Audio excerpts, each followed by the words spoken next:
out of state, flipping cars. Right. I mean, I believe in work with what you got. I was never a robber. I was always a hustler. We back live. Bluff City Kingpin, Bluff City Entertainment. You can, what that shit is, hashtag Bluff City Kingpin, hashtag Bluff City Entertainment, hashtag Everything Automotive Group. So,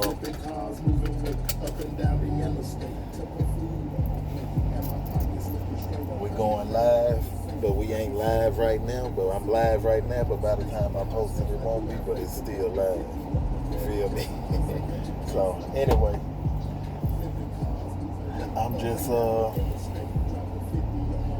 showing y'all how we hustle. You know, everybody different. I ain't got no team of killers and, you know, corner full of drug dealers, which shout out to anybody if that's how you get it. But what we doing is we fixing cars. You know, we ran the streets and played and did that stuff back in the day. But now we in corporate America and we doing corporate shit. It's simple. So it's simple and it's entertaining. And I love what I do because check this out. I use my brain for a living, and you know I work too, but I try to work as less as possible. So that's why we coming with the Bluff City Entertainment. Y'all go to YouTube, subscribe to Bluff City Kingpin, check out some of my music and all that stuff. I got everything, a lot of stuff I'm trying to just do or whatever, because like Jay-Z said, you only got to win once. You only got to be right one time. That's it. So we doing a lot of shit. So that way, whatever win the first time, then that's what we're gonna take. We're gonna ride that way. So, and then we're gonna take that money and invest it back, and then put it into the other things that we're doing and the people, you know, that we deal with and stuff like that. So that's just the entrepreneurship. So that's all. I'm just trying to draw the attention to some of the people that may be in better positions in life if they had better opportunities. Better opportunities, what I'm meaning by that is, that's like take a famous person, you know, like LeBron James, you know, or somebody like that, you know, obviously, you know, he had a lot of support and, you know, family and whatever, and however he got to, you know, somebody noticed that he was special. You know what I'm saying? So what happens though in life is, and I think Master P said it best, is you know, everybody got something special. You know, they like everybody got a gift. It just like you have to find it though, because you know what I'm saying, sometimes that's just like me. Like I grew up, we wasn't dirt poor, but we wasn't middle class neither. You know what I'm saying? We was kind of like in between dirt poor and middle class. So like I grew up, I didn't really know stuff. You know, we went to regular school, public school like everybody else did. We did what everybody else did, you know, and it was a neighborhood that we was in. I grew up in Memphis, Tennessee. If y'all that know me already know that. So, like everybody kind of the same, you know what I'm saying? So, you know, you grow up in certain neighborhood, that's what you is, you know what I'm saying? So, that's usually the way it go. Just sometime in life, you know, things wake you up or get you to see things from a different perspective. So in my lifetime growing up, since I guess this the beginning of a long relationship with viewers, I start from the beginning. Like in the beginning with me, it was just simple. You know, well, it really wasn't not that simple. Because in the beginning, I was born actually in Chicago, Illinois. You know, 79. So I stayed there till I was like 4 years old. You know, a lot of tragedy happened, a lot of, deaths and stuff. My mother passed when I was a few months old. She was murdered, a lot of stuff. My daddy was in the streets and stuff. Everything was, they was gangsters and shit. They did shit, robberies, sold dope, they owned nightclubs and stuff like that, in Chicago. So, they was doing their thing. My daddy did a little pimping and stuff. They ran the streets and shit. You know what I'm saying? So, my uncles and stuff, they were gang bangers. Well, I had one uncle on my daddy's side, he was a gang banger. He got shot and killed. He was 16. That was like in 82 or 83. You know what I'm saying? So, a lot of just tragedy and stuff happened, when I was young. We ended up leaving Chicago, finally made it to Memphis. Shit, I think when we got to Memphis, that was a whole tragedy story in itself. So we got there, we settled down, and then we got turned, just got into like a regular lifestyle. My daddy ended up, going working a job. He met my stepmom, they married, so I ended up growing up in Frazier in North Memphis. That was my home, my life, my everything, my everybody I know. So I ain't know nothing else. So growing up, they didn't really, we had stuff that was out there, like, you got sports and stuff like that. But my family was more into the church and stuff, so they didn't really promote doing anything, you know what I'm saying? Which, in a lot of cases, what a lot of families and a lot of, people that's out here that, I guess some people look at it as worthless or whatever, you know what I'm saying? A lot of the time, that's why I think the pushback you get in the black communities and stuff like that, because the reality part of it, it kind of hurt a little bit, but it is reality, you know what I'm saying? And a lot of people don't want to look at it that way, and it's, how even now, they get it where you can't say certain things because obviously, it hurt people's feelings. But in the reality part of it, just like in a lot of neighborhoods and a lot of places in the country and a lot of things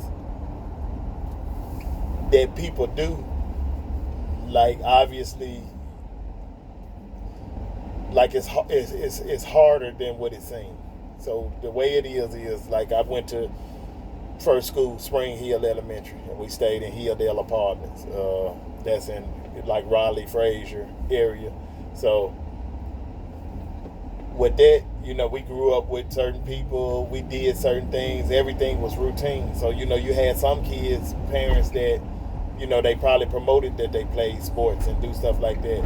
It wasn't really no option with us. We could have tried, but we didn't really have money like that. So, and, just, not to knock my dad or nothing like that, but, he kind of cheap, when it comes to, he don't want to buy nothing. He liked stuff, for himself and stuff and all that, but, he was kind of cheap. And we just really didn't have a lot of money to splurge on a lot of stuff. So you have to pick wisely, which as I got an adult, obviously I understand now where he was coming from then, because it ain't enough money for everything.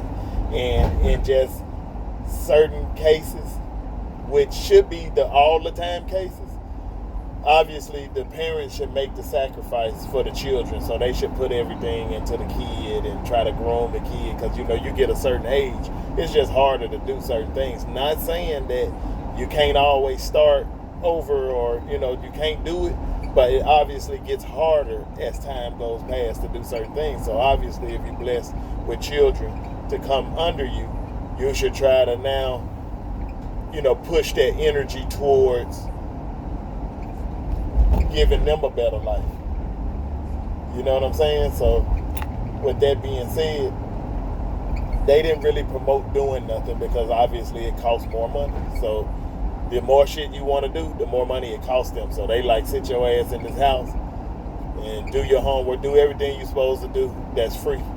And the rest of that shit, you'll figure it out as you get older. So that's the approach that most, like, people from the background that I come from, I'll call it from the hood or whatever, that's the approach they got. God damn it, we gonna buy you this and buy you that, whatever we gotta buy to survive. When you get 18, you on your own. Which, to me, I don't agree with. I don't think that's how you should raise kids, but hey, to each his own. So anyway, with that being said, growing up like that, you just kind of learn to accept whatever that, you know what I'm saying, is given to you, because that's what they tell you. Take what you, that's what you're gonna get. You can't get more. You can't do better. You know, this is what you can do when you get grown, then you can do it on your own. You know what I'm saying? So that's what they telling you. So with doing that, everybody had a choice. Then everybody got the right and free. You know, everybody free. You know, everybody got it. You know, all that shit. So with doing that, you know, some people try and some people don't. Me growing up, I just couldn't be satisfied with just regular. Never have, never just could. It don't work for me. Regular don't work for me. So, you know, I ran the streets and hanged out. I cut school. I did all the things that you shouldn't do to see why you shouldn't do it. You know what I'm saying? Which probably don't make a lot of sense. But it did to me. But in doing that, it kind of paved the way to now we fast forward in the future. A lot of things that I know from wisdom, it's hard to share with people, even, you know, sometimes with people your own age or even the younger people, because, you know, everybody want to obviously do what I just said that I did. You know what I'm saying?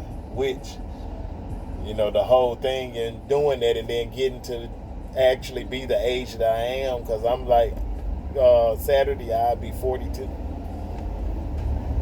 So with saying that, for a person coming up where I came up at, and, you know, went through some of the things I went through and did some of the things I did, like, I did a lot of stuff as a kid. You know, as a young, you know, and then I moved around. I went to different states.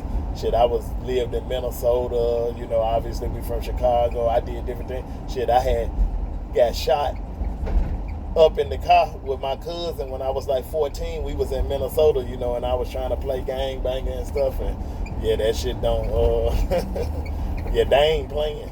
You know what I'm saying? They ain't playing. So, you know, all that shit. But I was 14, you know, then. I'm 41, you know, so all the shit, like, you know, they talking about it, the rappers and stuff like that, you know, it's cool. And I listen to rap. I only fucking listen to rap, you know what I'm saying? Because I listen to it, and, you know, I don't know if they really did it or not, you know, and I don't care about all that. It's entertainment, so I listen, but a lot of that shit, whether they did it or not, is shit that happened, you know, so I like to listen to it because I went through a lot of shit. I did a lot of shit, experienced a lot of stuff. So that's what the whole point of me doing this entertainment thing, because I want to show people too, because, like, I ain't think I had nothing. You know what I'm saying? I was like, fuck it, you know, I'm gonna be a hood nigga and shit. So I did that and be that real good. So I was like, that's all I'm good at. I tried a lot of stuff and I just couldn't get my brain just wouldn't absorb certain things. Like, I played in the band and shit when I was in school and did that, you know, and I had to that, but, like, I just never could focus on that stuff. Like, I couldn't focus on it. You know, I played the piano a little bit. I played the alto saxophone. You know what I'm saying? So it just was a lot of things, you know, I tried, but it just, and a part of it too, like, nobody wasn't there saying, yay, you know, you can do it, you know, we gonna, whatever you need, you know, nobody wasn't really pushing to do nothing. I didn't have nobody to look at as a mentor, you know, like, that was doing anything. I'm gonna tell you, my first mentor, and you'd probably be like, it's fucked up, but my first mentor was a pimp. You know what I'm saying? And it's probably one of my most favorite persons in the world, even still to this day, and I love him to death, you know what I'm saying? And we had our ups and downs and, you know, just a lot of ups and downs, but everybody that know him, they had ups and downs if they know him and dealt with him or anything like that. But he, you gotta love him. I love him. Like it's, he my family. My blood cousin. They called him Red Mars back in the days, but it's yeah, that was my mentor. And the reason he was my mentor, I was young, like I said, I had my dad and my stepmom. They was in church. My dad, he, got to the church, turned to a preacher and stuff. And, he preached, and, they was like, solitary confinement in our house. It was like 23-1. We ain't do no outside. You ain't get nothing.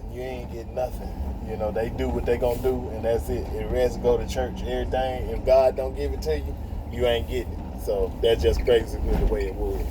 So with that being said, when we first actually moved to Memphis, that's who we stayed with. My cousin and my auntie Pat. Y'all gonna see her. She on the biography when y'all eventually see that. But that's my dog. That's my ride or die. You know what I'm saying? And that's his mom. So we just, like I was little, man, I shit you not when I tell you, he had about, at this time, probably a little over 10 kids. So, after we lived with them and my daddy ended up turning preacher, getting married and stuff and all that, and then end up going on about his life, we kind of separated. And we didn't see them that much, except at church and stuff sometimes. So, like probably fast forward 10 years after we got to Memphis, they probably wasn't even 10 years. It probably was like 6 years, 7 years. I was still a little jit, as y'all will say in Florida. So, anyway, with that being said, I had, we ran into him. If y'all remember in Memphis, the Walgreens right there on Poplar and Cleveland, right there on the corner, where the Brewer Auto Body Shop is, a McDonald's and shit is right there and stuff, man. So anyway, we saw him up there, and he had like the velvet suede suit on, with the Lincoln and shit, so he was like, I think he did some time. He got caught with some work or something. So when he got out,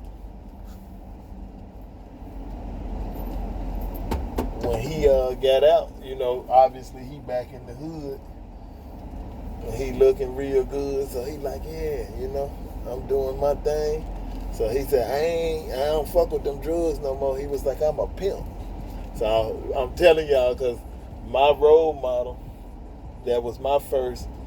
Okay, so that's what's up. So anyway, while we talking, I'm gonna show y'all things and stuff too. So this the Honda Sonata that I'm working on right there. They just came and put a windshield in it. So I'm happy with that. That's something that's done that was on my agenda to do, because I'm actually on a fucking time schedule, because I'm like, I'll explain that to y'all later. But anyway, so my first role model, my mentor, was a pimp.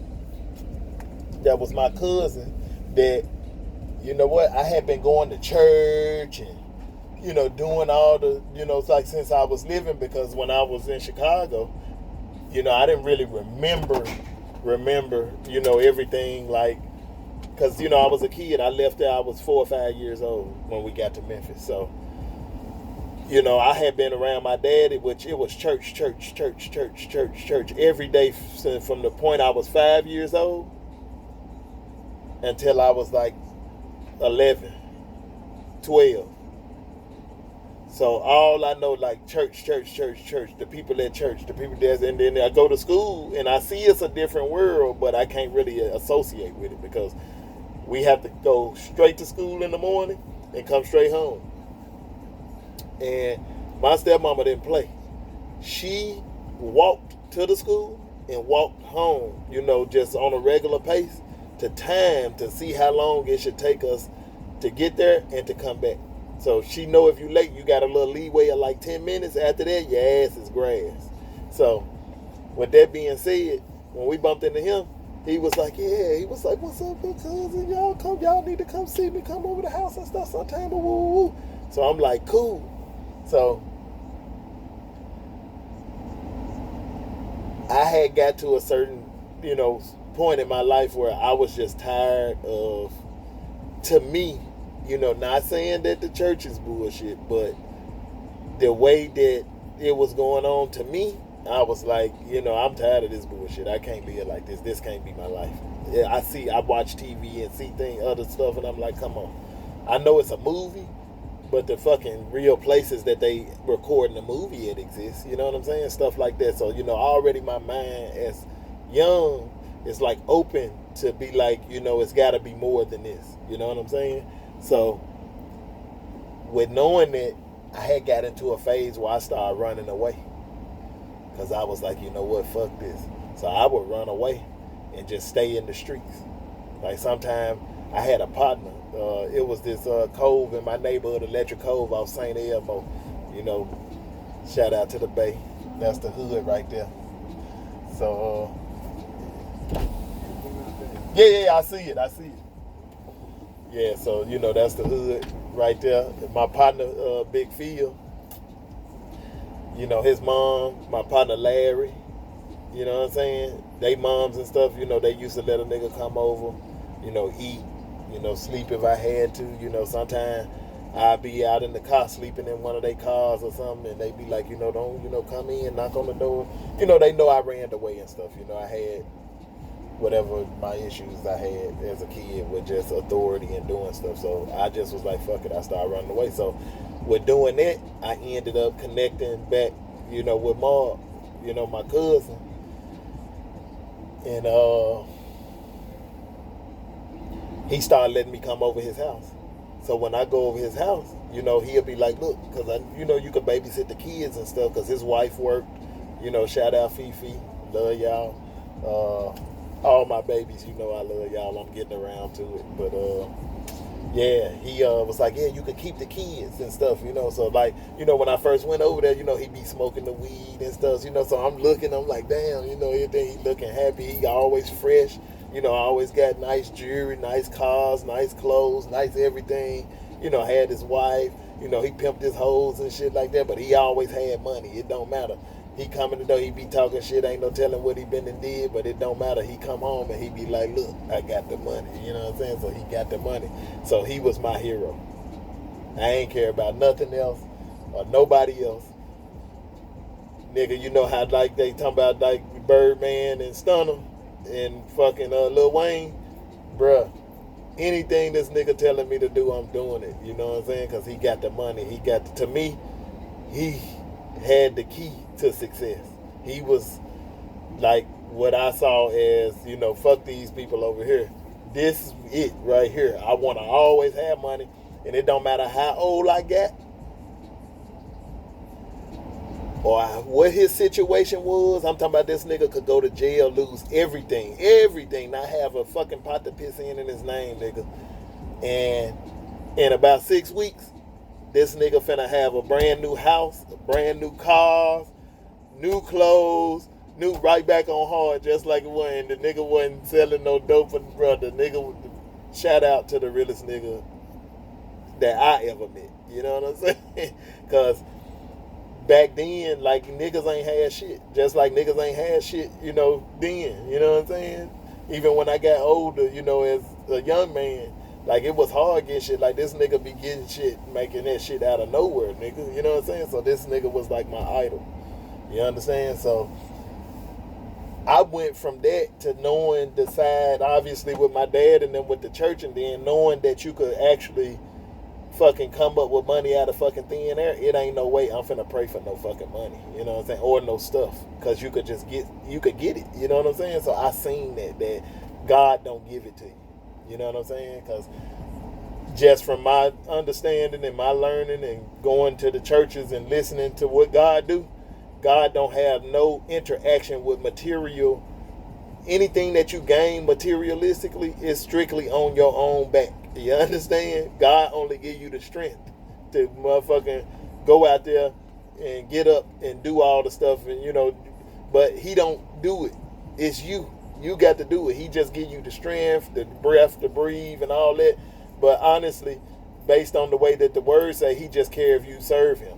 He don't care about the new refrigerator or the bigger house or the new car, nothing like that, because he don't care about none of that stuff. So with that being said and known to me, because I can see it, you know what I'm saying, that people produce things. Just like if I wanted okay, all right. Just like if I want something, I got to come up with the money to buy it. God ain't going to help me get no money. You know what I'm saying? That's ridiculous. That's the stupidest thing. So that's why even as a kid, I was like, it just don't sound right. I see my dad working 16, 18 hours days just to buy the stuff that we have. God ain't no, he didn't help him.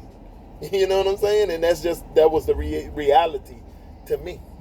So I believe in God and I love God, and he work and do mysterious things and miracles and stuff like that. But your day-to-day living is just basically up to you and the decisions that you make. I'm a realist, so realistically, that's what I saw every day, not the stories that people telling you and selling you and stuff and all that stuff. Anyway, I seen my cousin do that shit, you know, with no sweat. So if anything I would say I had to adapt to, it would be that. You know what I'm saying? I adapted to that because I adapted to figuring out ways to make money without having to depend on God for it, because I don't want to wait for a long time or never get it. You know what I'm saying? So with that being said, life went on. You know, I kept doing the little hood thing, the thug thizzle, all the shit like what you see in the rappers and stuff, and everybody doing that shit. Now I kept doing it and kept doing it. You know, things was good. Shit, I ended up, I moved to the city they call like West Memphis, Arkansas. It's not Memphis, it's Arkansas. It's a totally different place, but it's like 15 minutes, really not even that long, 10 minutes across the bridge from Memphis on the other side of the water. So I moved over there.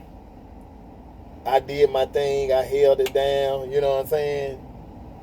You know, like, for sure, you know, I made it look easy. But I did my little thug thizzle. I had my little, you know, shit popping and shit. You know what I'm saying? Doing my thing. I did that for like 6 or 7 years. You know what I'm saying?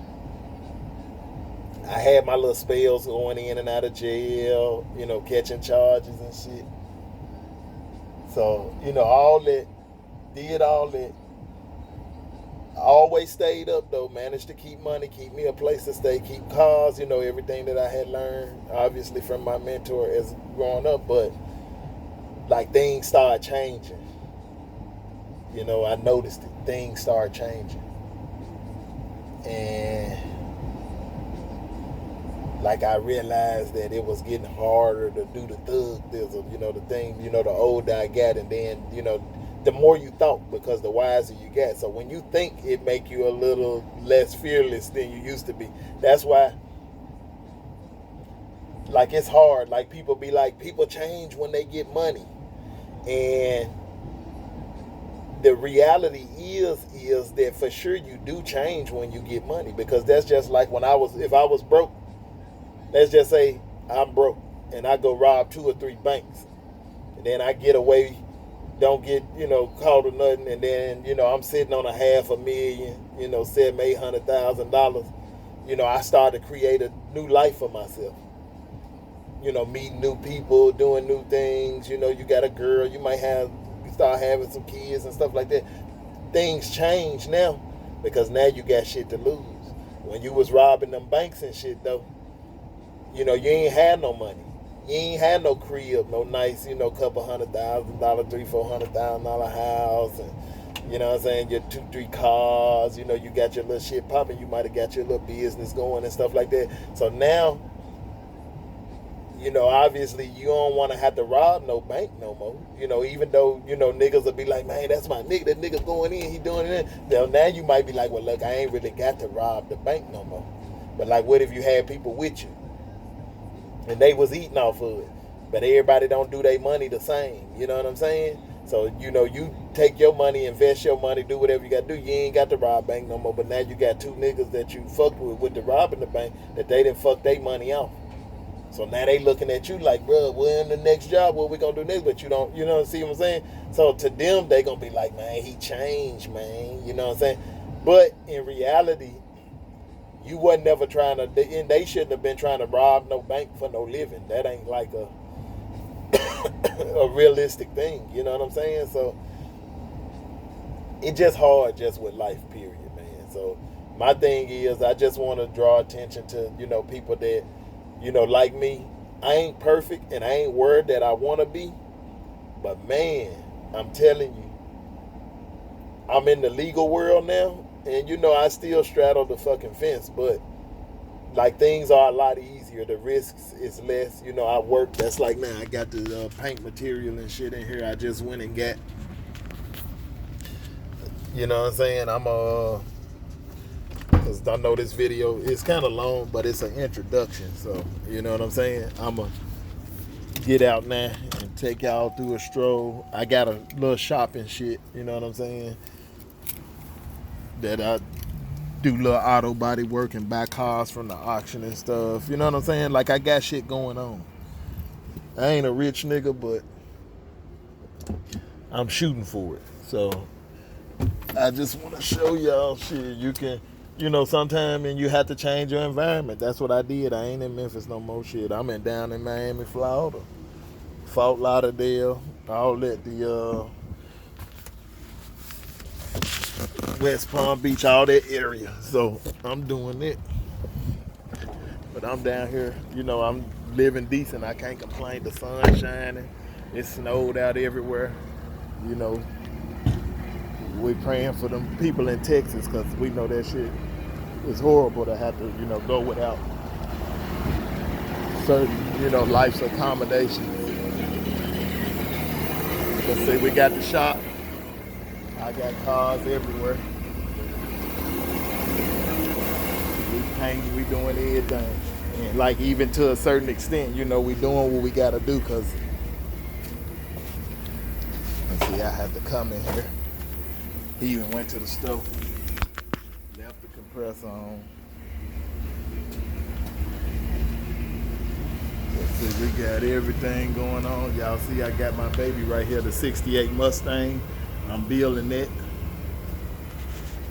So we got a lot of stuff going on. I'm gonna do a whole little show just about this car. I actually been working on this car for a while. But see, we didn't put a lot of stuff. I'm using it for a coat hanger now, but we didn't put quarter panels, a lot of new stuff. There go the engine, the transmission, the rear end, posit tracing. See that shit, Pro Street. So eventually we gonna be getting that together. Like you can do a lot. We got cars and stuff everywhere. We working on this truck.